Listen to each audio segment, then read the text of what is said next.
2월 25일 수요일 오늘 예배를 시작하겠습니다. 사도신경 하심으로 우리의 신앙을 고백하겠습니다. 전능하사 천지를 만드신 하나님 아버지를 내가 믿사오며 그 외아들 우리 주 예수 그리스도를 믿사오니 이는 성령으로 잉태하사 동정녀 마리아에게 나시고 본디오 빌라도에게 고난을 받으사 십자가에 못 박혀 죽으시고 장사한 지 4일 만에 죽은 자 가운데서 다시 살아나시며 하늘에 오르사 전능하신 하나님 우편에 앉아 계시다가 저리로서 산자와 죽은 자를 심판하러 오시리라. 성령을 믿사오며 거룩한 공예와 성도가 서로 교통하는 것과 죄를 사하여 주시는 것과 몸이 다시 사는 것과 영원히 사는 것을 믿사옵나이다. 아멘. 찬송가 310장입니다.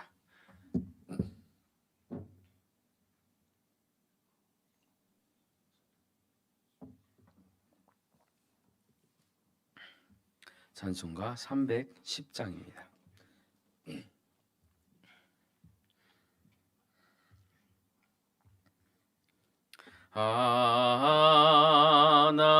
하나님의 은혜로 있을 데 없는 자 왜 구속하여 주는지 난 알 수 없도다.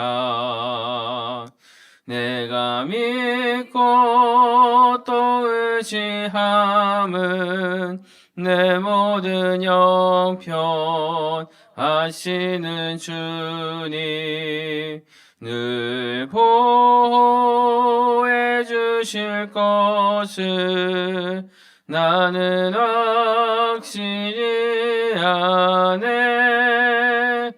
왜 내게 굳센 믿음과 또 복음 주셔서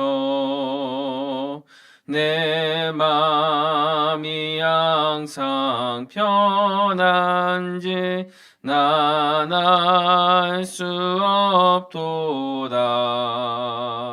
내가 믿고 또 의지함은 내 모든 형편 하시는 주님 늘 보호해 주실 것을 나는 확실히 아네.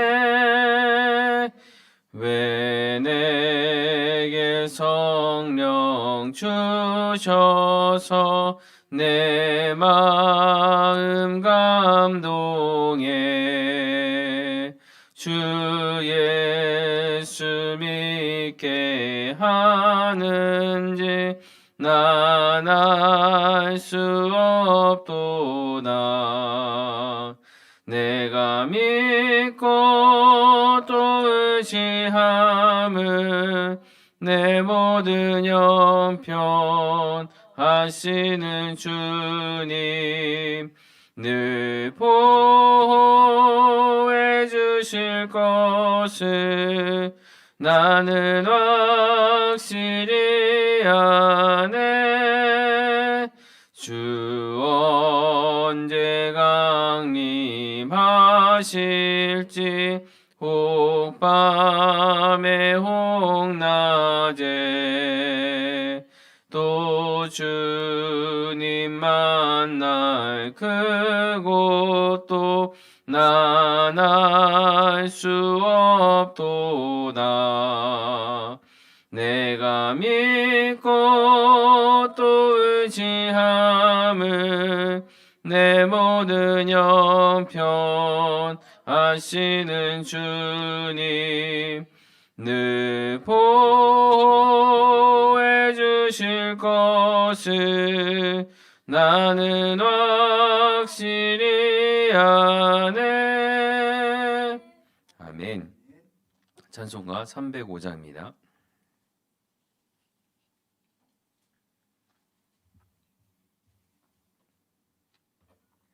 나 같은 죄인 살 살리신 주내 놀라워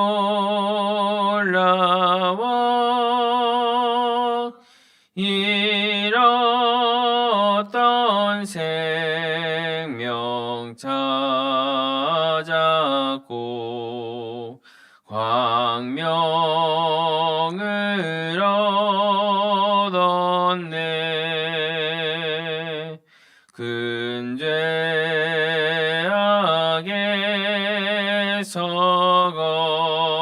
건지신 주내 고마워. 나 처음 믿은 그 시간 귀하고 귀하다. 이제껏 내가 산 것도 주님의 은혜라. 또 나를 장차 본향에 인도해 주시리. 거기서 우리 영원히 주님의 은혜로 해처럼 밝게 살면서 주 찬양하리라.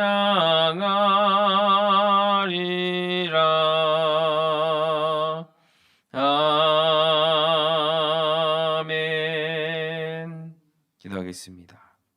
우리의 피난처시요 힘이 되시는 하나님 아버지, 오늘도 새벽을 깨워 주의 은혜의 보좌 앞으로 담대히 나오게 하시니 감사합니다. 이 자리에 설 수 있는 건강과 믿음 또한 모두 주님께로부터 온 선물임을 고백합니다. 주님, 이 시간 우리 자신을 의지하지 않고 오직 주만 의뢰하며 기도하게 하시고 말씀과 성령으로 새 힘을 덧입혀 주옵소서. 삶의 형편이 높아질 때에도 우리의 마음이 교만해지지 않게 하시고 모든 것이 주님의 은혜임을 기억하며 하나님의 이름을 자랑하며 살게 하여 주옵소서. 주님의 구원하심을 통하여 우리의 기쁨과 감사가 상황이 아니라 오직 하나님께 집중되게 하시고 만물을 창조하시고 지금도 다스리시는 하나님을 삶으로 찬양하게 하여 주옵소서. 이 나라의 민족을 주님 손에 올려드립니다. 연단 속에서도 주님의 뜻을 분별하게 하시고 환경이 아니라 하나님을 높이는 믿음의 백성 되게 하여 주옵소서. 날마다 주님과 동행함으로 주님 안에서 강하고 담대하게 하시고 세상을 이기신 그리스도를 의지하며 오늘도 살아내게 하여 주옵소서. 우리의 유일한 소망 되시는 예수 그리스도의 이름으로 기도하옵나이다. 아멘. 오늘 함께 볼 말씀은 사무엘하 9장 1절에서 6절까지의 말씀입니다.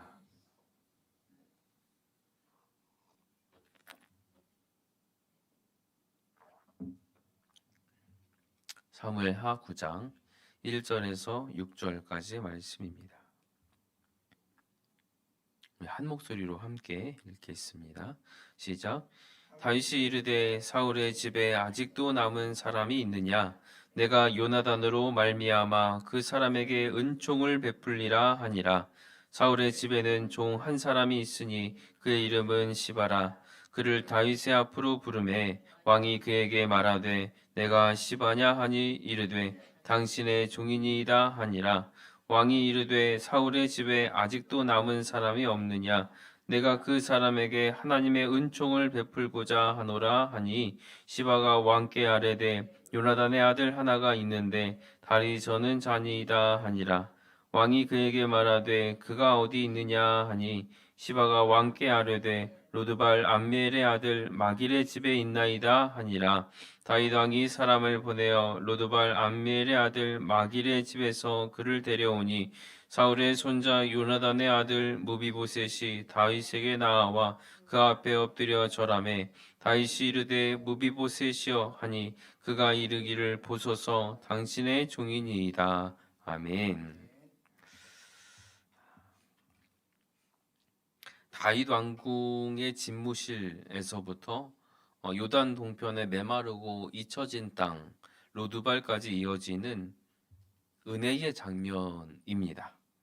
이 말씀은 옛 친구 요나단을 기억한 다윗이 그것을 기억하고 은혜를 베푼다라는 어떤 미담처럼 들릴 수 있지만 이 본문을 통해서 하나님의 구원 방식이 어떻게 작동하는가 이것을 말씀해주고 있습니다. 로드발에 숨어지되던 이 무비보셋은 단순히 다리를 저는 불쌍한 사람이 아니라 사울 왕조의 마지막 후손이고 또 정치적으로는 정적이고 사회적으로는 이름조차 부르기가 조금은 어려운 수치의 사람이었습니다. 스스로 왕 앞에 나아갈 수 없는 자격도 없고 용기도 없고 그렇게 나아갈 수 있는 길도 없는 사람이었는데 다윗이 이런 무비보셋을 찾습니다. 그래서 로드발에서 예루살렘으로 향해 나아가는 이 길은 무비보셋이 어떤 결단을 하는 그런 인간적 결단의 길이 아니라 왕의 일방적인 부르심 속에 열려진 길입니다. 그러니까 우리에게 구원이 어떻게 이루어지냐? 우리가 하나님께 어떻게 이렇게 내가 가고 싶어서 나아가는 이야기가 아니라 하나님께서 죄인에게로 내려오시는 이야기입니다. 우리에게 일방적인 은혜로 그 길을 열어주신 은혜입니다. 수치의 자리를 은혜의 자리로 옮기시려는 그 하나님의 결단이 바로 구원이다. 이것을 말씀해주고 있습니다. 그래서 오늘 본문을 통해서 이 수치 속에 숨어있던 이 한 사람을 포기하지 않는 하나님, 사람의 어떤 조건이 아니라 일방적으로 은혜를 베푸셔서 구원의 역사를 이루시는 그 하나님을 바라보면서 감사하는 시간이 되기를 주님의 이름으로 축복합니다. 지금 계속되는 말씀 속에 다윗의 통치는 안정됐습니다. 확실하게 견고해졌습니다. 이제는 왕으로서 가만히 있어도 괜찮습니다. 어떤 나라를 정복할 필요도 없고 그냥 앉아만 있어도 평생 살아도 될 것 같습니다. 그런데 그 순간 다윗이 이제 이야기합니다. 1절 말씀에 사울의 집에 아직도 남은 사람이 있느냐? 아마도 이 질문이 나왔을 때 공기가 얼어붙었을지도 모릅니다. 왜냐하면 고대 근동 사회에서는 전 왕조의 후손을 찾는다는 거, 이거 긍정적인 의미 아니었습니다. 보호하려고 하는 것이 아니라 이제 마지막까지 그 씨앗까지도 제거하는 그런 통치의 상식이었습니다. 그런데 다윗은 곧 이어서 이렇게 말하죠. 내가 요나단으로 말미암아 그 사람에게 은총을 베풀리라. 다윗이 한 말은 뭐냐면 어제 말씀과 같이 정의와 공의를 행하는 방식을 여기에도 적용하겠다 하는 겁니다. 세상의 권력 공식을 따르지 않고 나는 은혜로 베풀겠다. 힘으로 지키는 왕자가 아니라 언약으로 다스리는 이 왕권을 선택하겠다라는 고백입니다. 여기서 다윗이 사용하는 이 단어가 헤세드입니다. 이 하나님의 은혜는 상대의 상태를 묻지 않습니다. 자격도 계산하지 않습니다. 끊어질 이유가 충분함에도 불구하고 끝까지 붙드는 그 사랑의 모습입니다. 그래서 다윗이 무비보셋의 조건을 묻지 않습니다. 괜찮으면 데려다 쓰겠다가 아닙니다. 그냥 물어봅니다. 그가 쓸모가 있는지 위협이 되는지 반란의 씨앗은 아닌지 조사하지 않습니다. 오직 하나, 요나단과 맺었던 언약을 기억하고 지키려고 할 뿐입니다. 이 장면에서 우리는 구원이 무엇인지를 정확하게 보게 되는 거죠. 무비보셋이 다윗을 기억한 것이 아니라 다윗이 요나단을 기억했습니다. 무비보셋이 왕을 찾아 나선 것이 아니라 왕이 먼저 물었습니다. 그러니까 구원은 우리의 어떠한 탐색이 아닙니다. 구원은 하나님의 선택이고 하나님의 주권적인 부르심입니다. 믿음은 우리의 결단에서 시작되는 게 아닙니다. 믿음은 하나님이 먼저 주셨고 우리를 부르셨고 부르심에 대한 응답으로 주어지는 은혜의 열매입니다. 로두발에 숨어있던 무비보셋은 자신이 불릴 것이라고 상상조차 못했을 겁니다. 그냥 평생 이렇게 살다가 죽을 거라고 생각했을 거예요. 그러나 은혜는 스스로 나올 수 없는 자를 향해서 먼저 임하고 침묵 속에 묻혀있던 이름을 불러내고 도망치고 있던 인생 위에 질문을 던지는 겁니다. 아직도 남은 사람이 있느냐? 이것은 가능성을 묻는 말이 아니라 은혜를 드러내는 선언입니다. 그래서 그 로드발은 더 이상 끝의 자리가 아니라 구원이 시작되는 자리로 변경됩니다. 이 질문은 여기서만 던져진 질문이 아닙니다. 하나님께서 죄로 인해서 그 수치심으로 인해서 숨은 아담과 하와를 향해서 먼저 말씀하셨습니다. 네가 어디 있느냐? 우리가 하나님을 찾기 전에 우리가 로드발 같은 인생의 자리에서 두려워하고 숨어 있을 때, 수치로 인해서 숨어 있을 때 왕이신 하나님은 우리를 부르셨습니다. 우리를 사랑한다 말씀하시고 우리를 향해 찾아오시는 은혜를 시작하셨습니다. 자격 없음 위에 내려왔는 그 하나님의 헤세드, 이 은혜를 늘 기억하며 감사로 살아가는 우리 모두가 되기를 주님의 이름으로 축복합니다.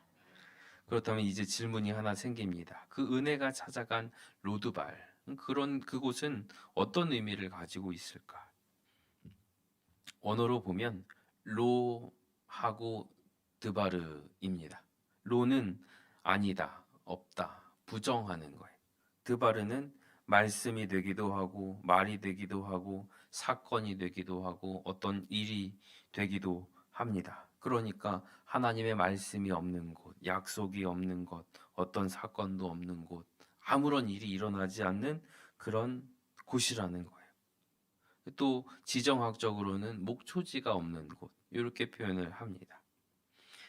아무것도 자라지 않고 아무런 미래를 기대할 수 없는 소외된, 잊혀진, 버려진 땅입니다.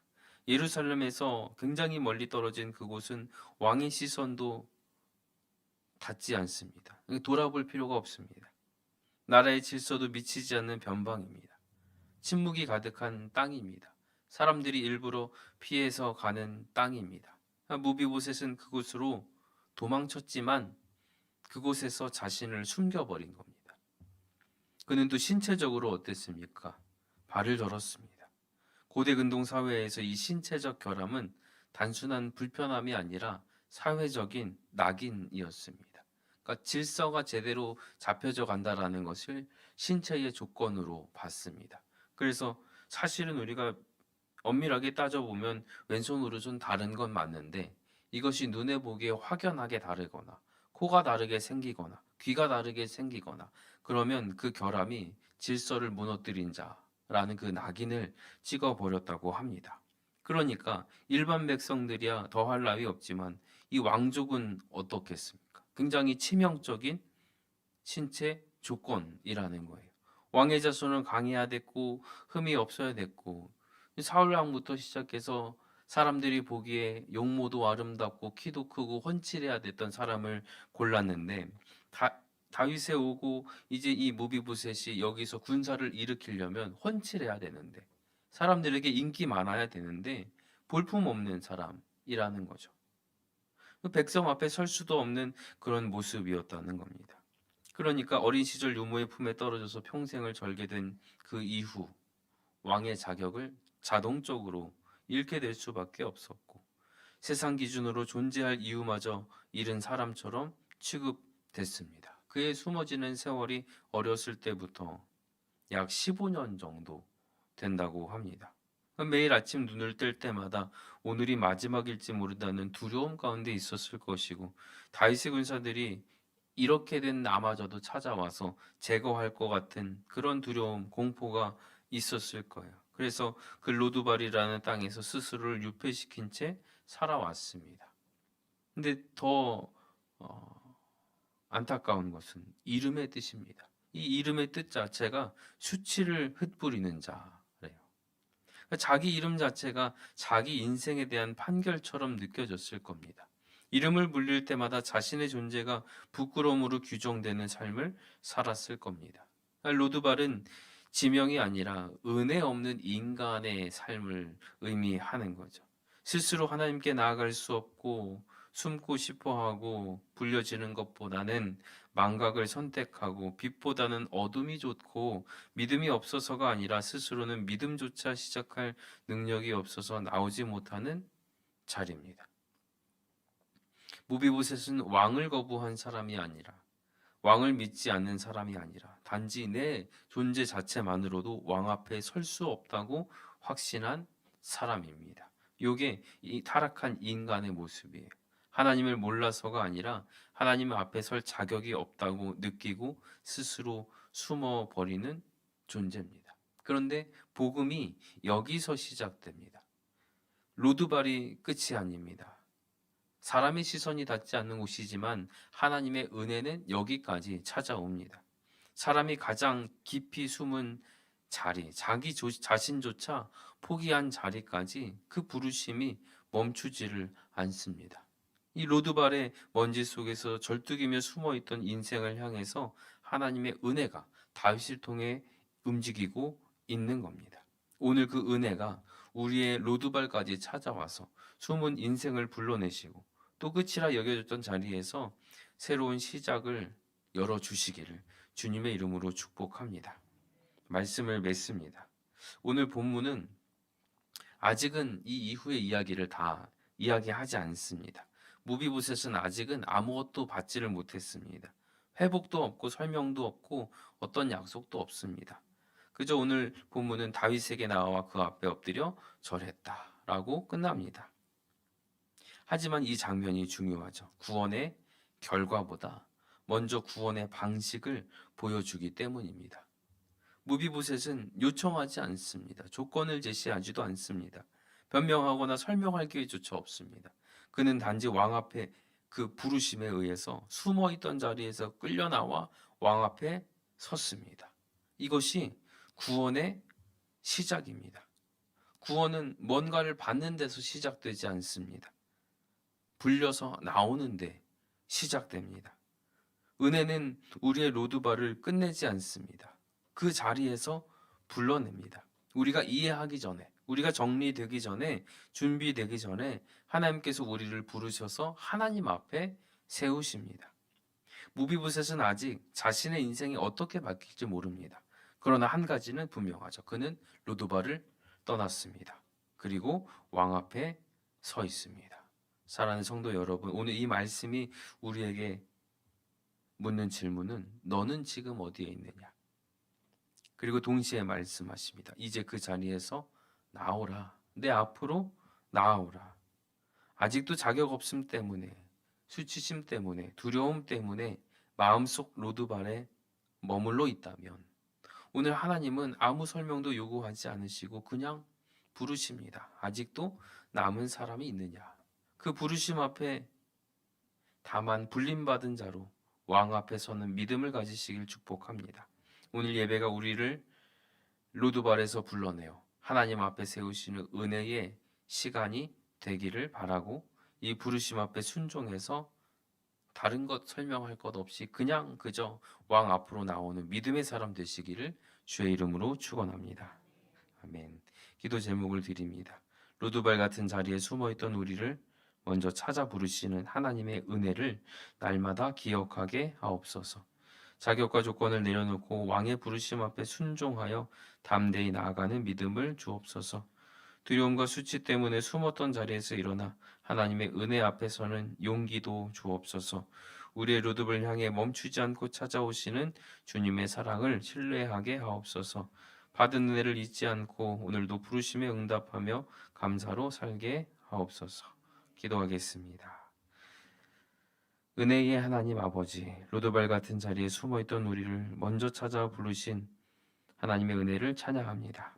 그 은혜를 잊지 않게 하시고 날마다 기억하며 살게 하여 주옵소서. 자격과 조건을 붙들었던 우리의 마음을 내려놓게 하시고 오직 왕의 부르심 앞에 계산하지 않고 먼저 순종하여 담대히 나아가는 믿음을 허락하여 주옵소서.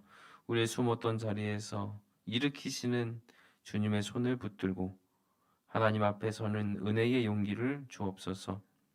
우리를 향해 멈추지 않고 찾아오시는 주님의 사랑을 더욱 깊이 누리게 하시고 보이지 않는 순간에도 그 사랑 의심하지 않고 또 주신 은혜 당연히 여기지 않게 하시며 살아가는 모든 날들 동안에 하나님의 은혜에 응답하며 감사로 살아가는 복된 삶이 되게 하여 주옵소서.